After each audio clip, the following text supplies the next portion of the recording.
Question number 12. A galvanometer having, that means moving charges and magnetism എന്നാണ് ചോദ്യം വന്നിരിക്കുന്നത്. A galvanometer having a coil resistance 10 ohm shows a full scale deflection of current 3 milliampere. For it to measure a current of 8 ampere, the value of shunt should be. നമുക്കറിയാം ഗാലനോമീറ്ററിനെ ammeter ആക്കി മാറ്റാൻ പാരലി നമ്മളുടെ shunt resistance connect ചെയ്യും. ആ shunt resistance S is equal to galvanometer current into G divided by I minus Ig നമ്മൾ പഠിച്ചിട്ടുണ്ടല്ലോ, I minus Ig. So in this question given that Ig is 3 milliampere, 3 into 10 raised to minus 3. Galvanometer resistance is 10 ohm. Divided by current is 8. 8 minus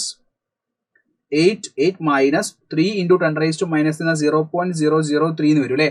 8ൽ നിന്ന് 0.003 കുറച്ചാൽ നമുക്ക് approximate ചെയ്യുകയാണെങ്കിൽ we can say that 30 into 10 raised to minus 3 divided by 8ൽ നിന്ന് 3.003 കുറയ്ക്കുന്നവരാണ് 8 എന്ന് എടുത്തു.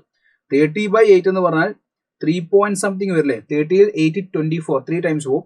So 3 point something into 10 raised to minus 3 എന്നുള്ള answer വെച്ച് നോക്കുമ്പോൾ നമുക്ക് 3.75 എന്നുള്ള ഓപ്ഷൻ ഉണ്ട്. So we can move to option 3 is the right answer.